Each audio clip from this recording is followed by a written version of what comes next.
नमस्ते दोस्तों, मैं अनुराधा त्रिपाठी आप सभी का स्वागत करती हूँ अपने चैनल में जिसका नाम है अंश ज्ञान। दोस्तों, आज हम बात करेंगे निर्जला एकादशी के बारे में। निर्जला एकादशी जैसे कि नाम से ही पता चलता है, निर्जल अर्थात बिना जल के। ये व्रत बिना जल के रहा जाता है।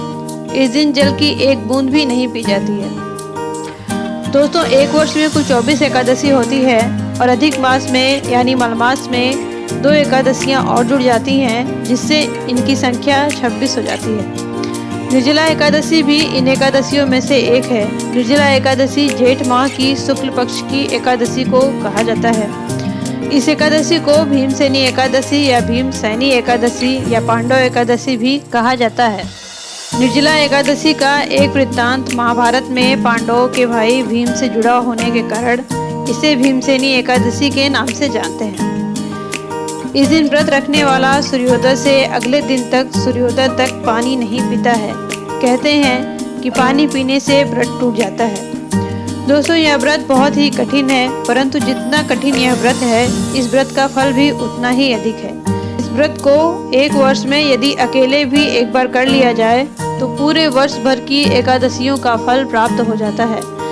इस व्रत को विधि पूर्वक करने पर और किसी भी व्रत को करने की जरूरत नहीं होती है। इस व्रत को करने की पूजन विधि क्या है, इस व्रत के नियम क्या हैं, इस व्रत की कथा क्या है, ये सारी बातें मैं आपको आगे इस वीडियो में बताऊंगी। पर आगे बढ़ने से पहले मेरे चैनल को लाइक और सब्सक्राइब कर लीजिए ताकि आपको आपकी सारी समस्याओं का हल हमारे वीडियोज के माध्यम से मिल सके। तो चलिए शुरू करते हैं। दोस्तों, सबसे पहले तो मैं ये बता दूँ कि इस व्रत को करने के लिए एक दिन पहले से तैयारी करनी होती है, अर्थात 10वीं तिथि को ही आपको एक समय भोजन करना रहता है। शाम को भोजन नहीं करना चाहिए और रात को ब्रश करके सोएं ताकि मुंह में अन्न का एक दाना ना रहे। 10वीं तिथि को तामसिक भोजन, मांस, मदिरा इत्यादि का सेवन नहीं करना चाहिए। निर्जला एकादशी व्रत 10वीं मिश्रित एकादशी के दिन नहीं रखना चाहिए। पूर्ण एकादशी या द्वादशी मिश्रित एकादशी के दिन ही व्रत करें और त्रयोदशी लगने के पहले पारण करते हैं।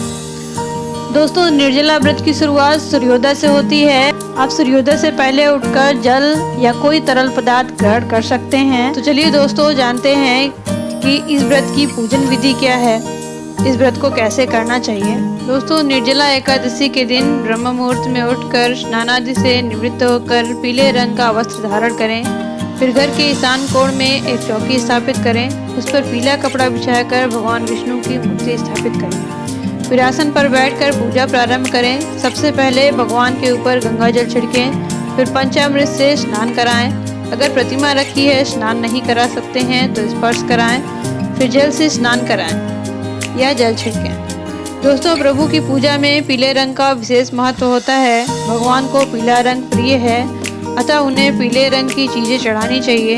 अतः उन्हें पीले रंग का वस्त्र और हल्दी लगा हुआ जनेऊ और रोली चढ़ाएं। फिर पीला चंदन, हल्दी और कुमकुम से तिलक करें। इसके बाद पीला फूल अर्पित करें। दोस्तों, भगवान विष्णु को अक्षत नहीं चढ़ाया जाता है, अतः अक्षत न चढ़ाएं। इसके बाद भगवान को लौंग, इलायची का पान का बीड़ा अर्पित करें। फिर घी के दीपक और सुगंध से प्रभु की आरती करें और पीले रंग का प्रसाद अर्थात लड्डू या कुछ भी जो भी सामग्री आपने पीले रंग की रखी है उसे चढ़ाएं। इसके बाद बैठकर निर्जला एकादशी की कथा पढ़ें या सुने। दोस्तों, निर्जला एकादशी की पूजा में कथा का विशेष महत्व है। बिना कथा सुने या पढ़े पूजा पूरी नहीं मानी जाती है और उसका उचित फल भी प्राप्त नहीं होता है। अतः कथा अवश्य पढ़ें। निर्जला एकादशी व्रत की कथा इस प्रकार है। पुराणों के अनुसार भीमसेन व्यास जी से कहने लगे कि हे पितामह, भ्राता युधिष्ठिर, माता कुंती, द्रौपदी, अर्जुन, नकुल और सहदेव आदि सब एकादशी का व्रत करने को कहते हैं, परंतु मैं उनसे कहता हूँ कि भाई, मैं भगवान की पूजा आदि तो कर सकता हूँ, दान भी दे सकता हूँ, परंतु भोजन के बिना नहीं रह सकता। इस पर व्यास जी कहने लगे कि हे भीमसेन, यदि तुम नरक को बुरा और स्वर्ग को अच्छा समझते हो तो प्रति मास की दोनों एकादशियों को अन्न मत खाया करो। भीम कहने लगे कि हे पितामह, मैं तो पहले ही कह चुका हूँ कि मैं भूख सहन नहीं कर सकता। यदि वर्ष भर में कोई एक व्रत हो तो वह मैं रख सकता हूँ, क्योंकि मेरे पेट में वृक्क नामक अग्नि है, सो मैं भोजन किए बिना नहीं रह सकता। भोजन करने से वह शांत रहती है। इसलिए पूरा उपवास तो क्या, एक समय भी बिना भोजन किए रहना कठिन। अतः आप मुझे कोई ऐसा व्रत बताइए जो वर्ष में केवल एक बार ही करना पड़े और मुझे स्वर्ग की प्राप्ति हो जाए।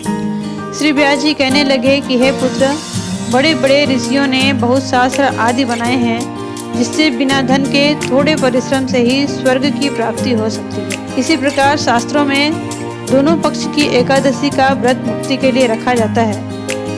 व्यास जी के वचन सुनकर भीमसेन नरक में जाने के नाम से भयभीत हो गए और काँप कर कहने लगे कि अब क्या करूं? मास में 2 व्रत तो मैं नहीं कर सकता, हाँ वर्ष में 1 व्रत करने का प्रयत्न अवश्य कर सकता हूँ। अतः वर्ष में 1 दिन व्रत करने से यदि मेरी मुक्ति हो जाए तो ऐसा कोई व्रत बताइए। यह सुनकर व्यास जी कहने लगे कि वृषभ और मिथुन की संक्रांति के बीच ज्येष्ठ मास के शुक्ल पक्ष की जो एकादशी आती है उसका नाम निर्जला है। तुम उस एकादशी का व्रत करो। इस एकादशी के व्रत में स्नान और आचमन के सिवा जल वर्जित है। आचमन में 6 मासे से अधिक जल नहीं होना चाहिए, अन्यथा वह मद्यपान के सदृश होता है। इस दिन भोजन नहीं करना चाहिए क्योंकि भोजन करने से व्रत नष्ट हो जाता है। यदि एकादशी को सूर्योदय से लेकर द्वादशी के सूर्योदय तक जल ग्रहण न करें तो उसे सारी एकादशियों के व्रत का फल प्राप्त होता है। द्वादशी को सूर्योदय से पहले उठकर स्नान आदि करके ब्राह्मणों को दान आदि देना चाहिए। इसके पश्चात भूखे और सत्पात्र ब्राह्मण को भोजन कराकर फिर आपको भोजन कर लेना चाहिए। इसका फल पूरे वर्ष की संपूर्ण एकादशियों के बराबर होता है। व्यास जी कहने लगे कि हे भीमसेन, यह मुझको स्वयं भगवान ने बताया है। इस एकादशी का पुण्य समस्त तीर्थों और दानों से अधिक है। केवल एक दिन मनुष्य निर्जल रहने से पापों से मुक्त हो जाता है। जो मनुष्य निर्जला एकादशी का व्रत करते हैं उनकी मृत्यु के समय यमदूत आकर नहीं घेरते, वरन भगवान के पार्षद उसे पुष्पक विमान में बिठाकर स्वर्ग ले जाते हैं। अतः संसार में सबसे श्रेष्ठ निर्जला एकादशी का व्रत है, इसलिए यत्न के साथ इस व्रत को करना चाहिए।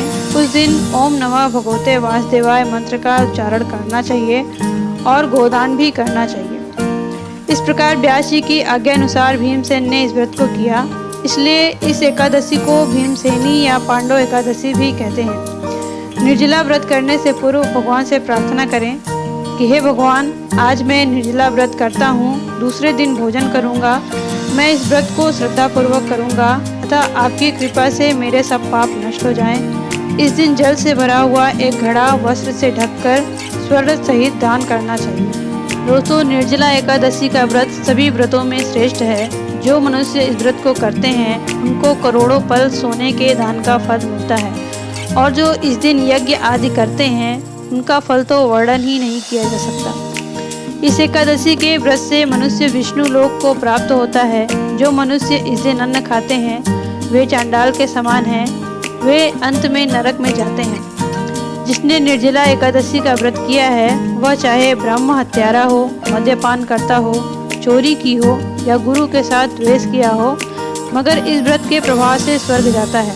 हे कुंती पुत्र, जो पुरुष या स्त्री श्रद्धा पूर्वक इस व्रत को करते हैं उन्हें अग्रलिखित कर्म करने चाहिए। प्रथम भगवान का पूजन, फिर गोदान, ब्राह्मणों को मिष्ठान व दक्षिणा देना चाहिए तथा जल से भरे कलश का दान अवश्य करना चाहिए। निर्जला के दिन अन्न, वस्त्र, उपाहन यानी जूती आदि का दान भी करना चाहिए। जो मनुष्य भक्ति पूर्वक इस कथा को पढ़ते हैं या सुनते हैं उन्हें निश्चय ही स्वर्ग की प्राप्ति होती है। तो दोस्तों, ये तो थी निर्जला व्रत की कथा।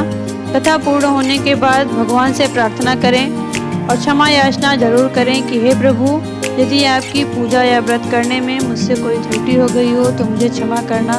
इसके बाद आचमनी में जल लेकर जिस आसन पर बैठ के आपने पूजा की है उसे तृप्त करें, नमन करें और आसन मोड़कर ही उठें। इसके बाद अपने परिवार वालों को प्रसाद वितरण करें। दोस्तों, व्रत के पूरा होने के बाद अगले दिन सुबह स्नान आदि से निवृत्त होकर पूजा करके ब्राह्मणों को दान देकर पारण करें। तो दोस्तों, ये तो थी निर्जला एकादशी व्रत की पूजन विधि, कथा और व्रत के नियम। आज के लिए इतना ही। अगर आपको मेरा ये वीडियो पसंद आया हो तो मेरे वीडियो को प्लीज़ लाइक करें और मेरे चैनल को सब्सक्राइब करना ना भूलें और आगे के वीडियोज को देखने के लिए बेल आइकन को दबाएं। नमस्ते।